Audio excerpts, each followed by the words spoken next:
Hello everyone, তোমাদের আমি বলেছিলাম যে নতুন ভিডিওর পাশাপাশি বেশ কিছু পুরনো ভিডিও আমি তোমাদের সাথে শেয়ার করতে থাকবো। পুরনো বলতে দুর্গাপুজোর পর লক্ষ্মী পুজো, কালী পুজোর ভিডিওগুলো এখনো শেয়ার করা হয়নি, আমি আস্তে আস্তে সবই শেয়ার করছি। তো নতুন ভিডিও তার মাঝখানে শেয়ার করতে থাকতে হয়। তো আমি তোমাদেরকে আজকে শেয়ার করব লক্ষ্মী পুজোর দিনের ভিডিও। লক্ষ্মী পুজোর দিন আমি আলপনা দিয়ে ঘরটাকে সুন্দর করে ডেকোরেশন করে ঠাকুরকে সাজিয়ে সুন্দরভাবে খুব সিম্পল পদ্ধতিতে পুজোটা দিয়েছিলাম এই বছর, এবং সিম্পল ভাবে পুজো দিলেও কিন্তু সুন্দর করে সাজিয়ে দেওয়ার চেষ্টা করেছিলাম। এবং সব থেকে বড় বিষয় ছিল যে আমার আলপনা দিতে খুব ভালো লাগে, এবং সেই আলপনা দিয়ে সুন্দর করে পুজোটা দিয়ে নিয়েছিলাম। এবং এই পুজোতে কিন্তু আমাদের সব সময় লক্ষ্মী পুজো বড় করে হোক বা ছোট করে, পুরোহিত থেকে কখনো পুজো হয় না, আমি কিন্তু নিজেই পুজো দিয়ে থাকি পাঁচালি পড়ে। তো তারপরে আমরা সেখান থেকে চলে গিয়েছিলাম বেলঘড়িয়াতে।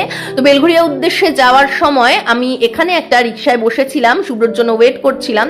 আর আমাদের জন্য যেহেতু এই দিনকে কোনো আমিষের বাছ ছিল না, আমরা আমিষ খেতে পারি কারণ আমাদের লক্ষ্মী পুজোতে আমিষ খাওয়ার রীতি রয়েছে, তো ওই কারণে আমরা বাইরেও খেতে পারতাম। তো আমরা প্রথমে গিয়ে বেলঘড়িয়ার আমাদের ব্রিজের সামনের খুব ফেমাস একটা ফুচকার দোকান থেকে ফুচকা খেলাম, যেখানে ছোটবেলা থেকে খেয়ে এসেছি। তারপরে ওই ব্রিজের ওপর দিয়ে গিয়ে বেলঘড়িয়ার ওপারে রূপমন্দির সিনেমা হলের সামনে ওখানে গেলাম। ওইখান থেকে আবার অটো ধরে সোজা চলে এসেছিলাম একটা রেস্টুরেন্টে, যেখানে আমরা মাঝে মাঝে গিয়ে থাকি।